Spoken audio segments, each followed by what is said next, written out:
This happened to me when I was 18 years old. I was on a trip with my parents and a friend of mine, whom we can call Anna. This story takes place in Sweden. When we were on a road trip, my parents, Anna, and I were going on a domestic trip, and we had an 8-hour drive from home. The plan was to visit a theme park and stay at a campsite, but we hadn't booked one.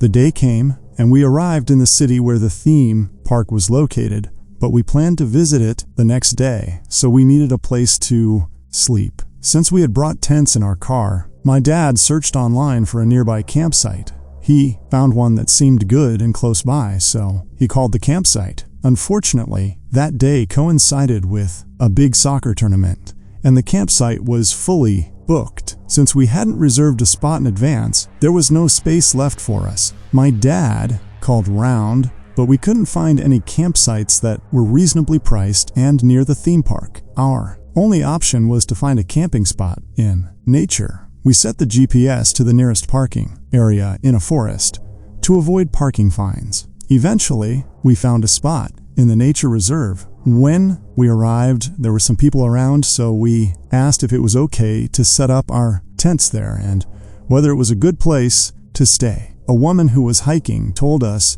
it was a good place to sleep and that there were no parking attendants. Based on that, we decided to sleep in a small, lonely gravel parking lot. We were surrounded by forest, and a 10-minute walk away was a beach. At first, we considered setting up our tents on the beach, but something told me it would be better to camp in the parking lot. As we got out of the car to set up our shelter for the night, I noticed a lone car parked further away in the lot. It looked like it was in bad condition, and there was no one inside. I found it strange because it was already evening, so there were no more people at the beach or hiking in the woods. However, I didn't think too much about it at the time. I helped my parents set up our tents. They were sleeping in one tent while Anna and I shared the other. With both tents placed close together after struggling to build them, we finally finished. Anna and I made our tent cozy, watched YouTube, and ate snacks. By this time, it was around 11 p.m. We wanted to sleep at a decent hour so we wouldn't be too tired the next day. After a while, around midnight, we decided to sleep. At this point, my parents were already asleep in their tent. Anna and I were scrolling through TikTok when we suddenly heard a metallic sound from the parking lot. It sounded like a shovel being thrown onto the gravel. We both jumped in fear and asked each other what it could be. Too scared to peek out of the tent window, we chose to stay silent and listen. The sound had come from the same direction as the abandoned car. We then heard what I assumed was a shovel being thrown into the car's trunk, followed by the trunk slamming shut. We sat in silence, our hearts pounding. Then we heard the car speed off, as if someone were trying to get away quickly. I texted a friend from a nearby city, telling him where we were staying. He replied,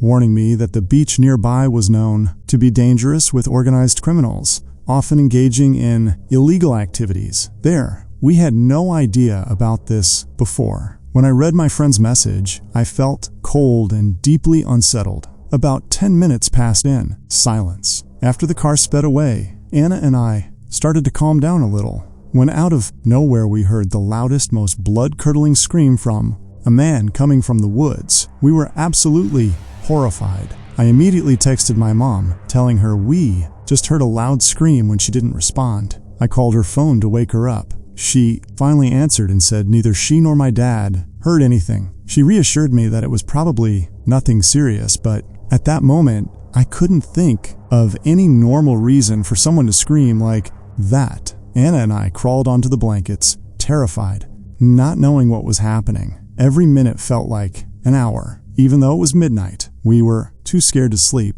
Suddenly, everything became eerily silent. Then, my blood ran cold. I heard footsteps. Someone was walking around our tents, moving stealthily. Anna and I sat up frozen in fear. I put my phone down so that its light wouldn't illuminate the tent. My heart was racing, and I could hear my own pulse. There was no logical reason for anyone to be walking around our tents in the middle of the forest. At this hour, the footsteps moved around our tent first, then toward my parents' tent and then circled around our car, which was parked nearby. The person stopped and seemed to be looking at our tents for a moment. There was complete silence. Then I heard the same car from earlier returning with its headlights lit up our tents, and Anna and I quickly lay down. To avoid being seen, I gathered the courage to peek through the small tent window. I saw the car door slam shut before it sped off again. I felt a brief moment of relief when the person left. From my vantage point, I could see the road they had driven down. 5 minutes later, I saw another car approaching fast. It was a police car racing in the same direction as the other car had gone. Nothing else happened after that. Anna and I were still shaken, so we decided to sit in a locked car to feel safer.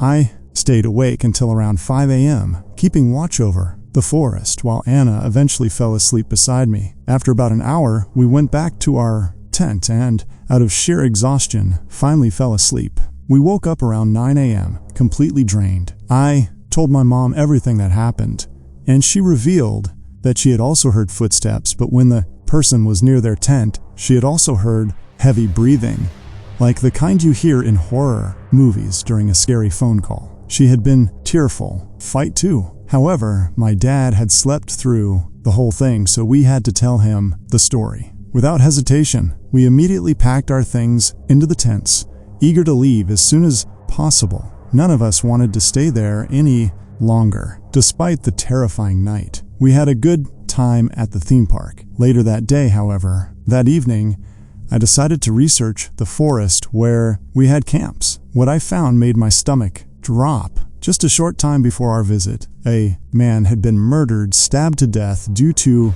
gang-related debts. Even more disturbingly, 2 men had gone missing from that exact beach and had never been found. I couldn't stop thinking about it. What if the person walking around our tents was a dangerous individual, checking to see if there were any witnesses? What if we had been in serious danger without realizing it? Even now, I still think about that night. Who made that horrifying scream? And why was someone using a shovel in the middle of the night in a forest? And why were the police? What exactly were they chasing? I guess I'll never know.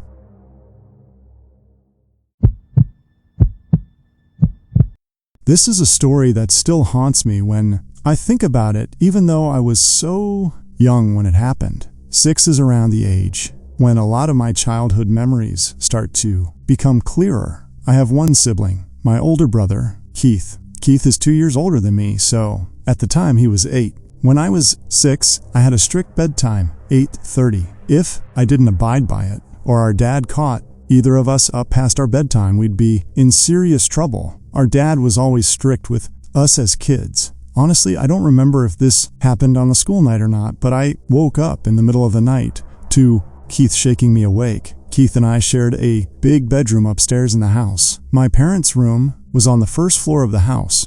I was confused why Keith was waking me up until he told me in a whisper to be quiet and listen. And I did listen, and I heard what he was talking about.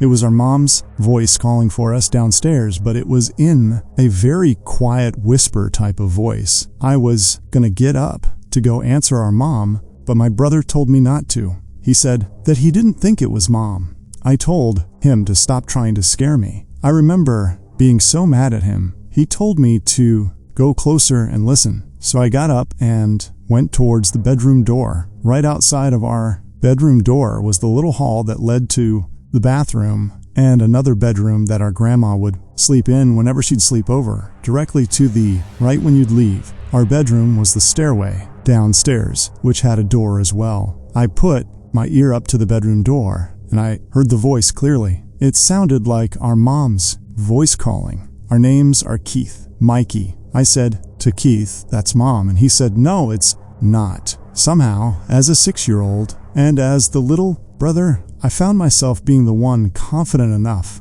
to open our bedroom door and then listen through the stairway door. But now, the voice stopped. I whispered to Keith that Mom walked away, and again, he said, "That's not Mom." I kept telling him to shut up and that he was scaring me. I unlocked the stairway door and slowly pulled it open to avoid making noise. And when the door was open, just enough. I peered through. The opening at the bottom of the stairs was clear as day, the silhouette of a person, a woman. But right away, I knew it was not our mom, whoever it was. She saw me because she said, "Hi, sweetie, come down." Immediately, I shut the door and locked it, and went back into our bedroom and locked that door as well. I started to cry, and Keith kept saying, "I told you." We both agreed to start screaming as loud as we could on 3 to wake our parents. So on 3, we started stomping on the floor and screaming as loud as we could.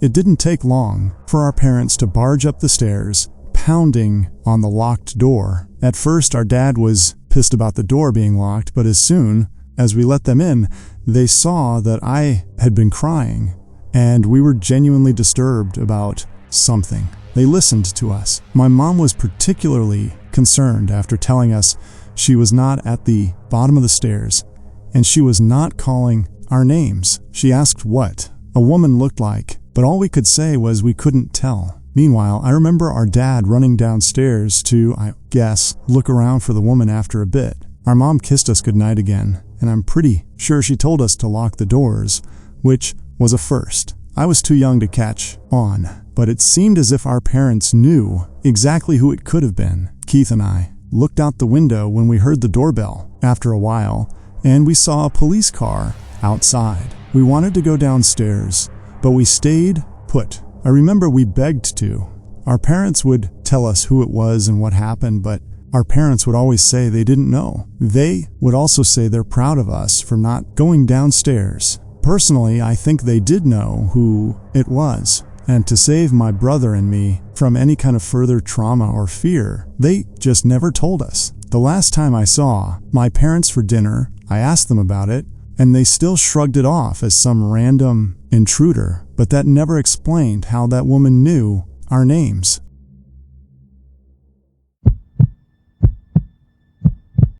I had spent a few days in Austin visiting friends. I live in Louisiana, so it's sort of an all-day drive. On my last day in Austin, my old friend Tom had commented on my Instagram story asking when I would leave, and I said, today he told me he lived an hour outside of Austin, which was actually in the direction home for me. I hadn't seen Tom in years, and it would be nice to catch up. He said I should stop by, and I said, sure, why not? I set my GPS for Tom's address, and it's set about an hour-and-a-half drive. Tom and I had been friends back in high school, but lost touch after graduation. We followed each other on social media, but hadn't really spoken in years. When I pulled up, I noticed his house was a little old-fashioned. It wasn't run down or anything, just aged. The wooden porch creaked under my steps, and when he opened the door, I caught the scent of old wood and something rustic, like an old cabin in the woods.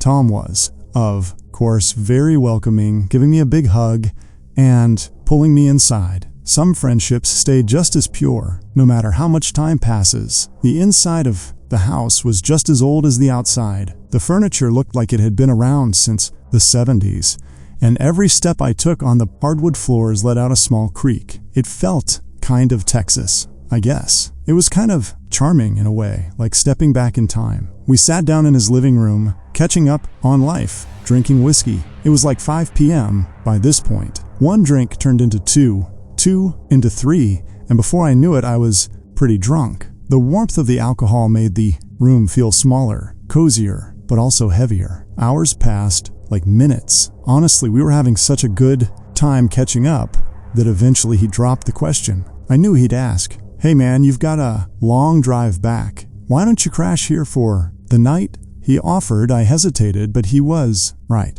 I wasn't in any shape to be on the road. I said, yeah, good idea, and asked if I'd take the couch we were on, and then he said, nah, I got a spare room. It's nothing fancy, but it's better than the couch. That was good enough for me. We ate some Chinese food that we had delivered, and after a while, he led me down a short hallway to the spare bedroom. I didn't pay much attention to the inside of the room, because I was hammered. We both were, but I remember the air in the room was still, like the room hadn't been used in a long time. I barely had time to register my surroundings before I collapsed onto the bed, completely exhausted and drunk. Sometime in the middle of the night, I woke up. My mouth was dry, my head was spinning, and the room was dark except for a little bit of moonlight sneaking in through the blinds. That's when I saw it. In the far corner of the room, on the closet door, there was something hanging. At first, it looked like a long black trench coat on a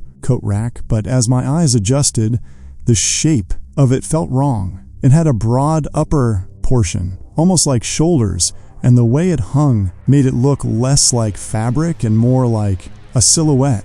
My heart pounded in my chest. I didn't remember seeing that when I stumbled into bed, but I had been drunk. Maybe I just hadn't noticed. I rolled over, trying to ignore it. It was just a coat, nothing more, but I couldn't help myself. I peeked again, still there. I squeezed my eyes shut, took a deep breath, and forced myself to sleep. I don't know how long I was out there before I woke up. Again, it wasn't just discomfort that pulled me from sleep. It sounds like a slow, soft creaking, like someone stepping carefully on an old wooden floor. My eyes shot open. The room was dimly lit.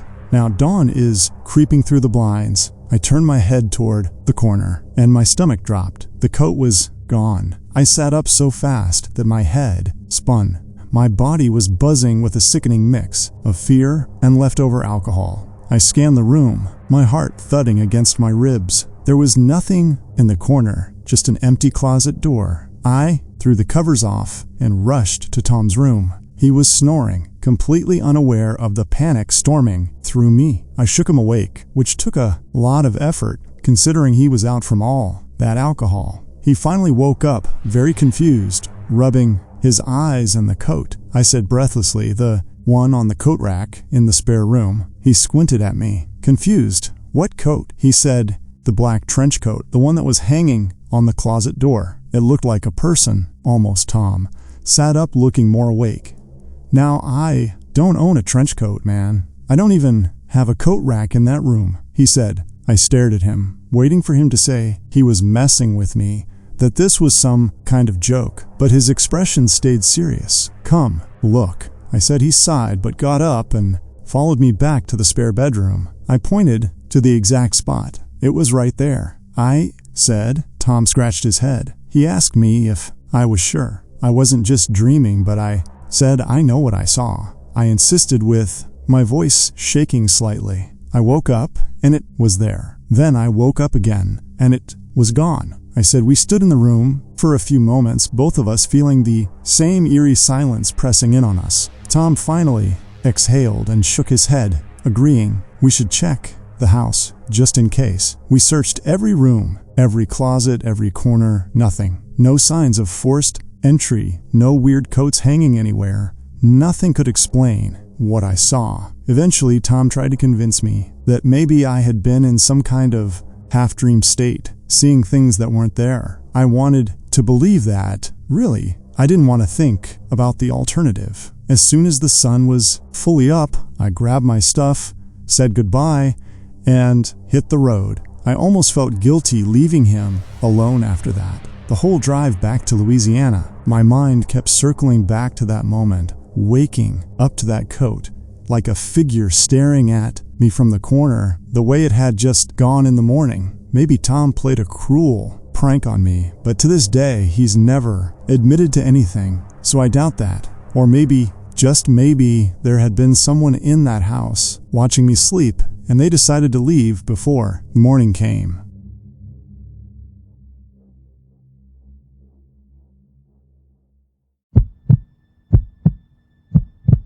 This happened when I was 16. I was still in high school. I obviously didn't have a car yet, so I was at the mercy of my parents driving me around, or just walking if it was close. It was the weekend. My friend Haley was having some of our friends over since her parents weren't home. My mom drove me to her house. Haley lived close, about a 3-minute drive and 20-minute walk. My mom was single at the time, and she also liked to go out. So she told me that if she's out late, then to just walk or get a ride home, which meant she was going on a date. A few of our girlfriends were at Haley's house: Tina, Courtney, and Belle. The 5 of us hung out in her backyard for a few hours until some boys from our school unexpectedly showed up. By unexpectedly, I mean Haley didn't tell me she was inviting them. The reason I was annoyed by this was that one of the boys who showed up was a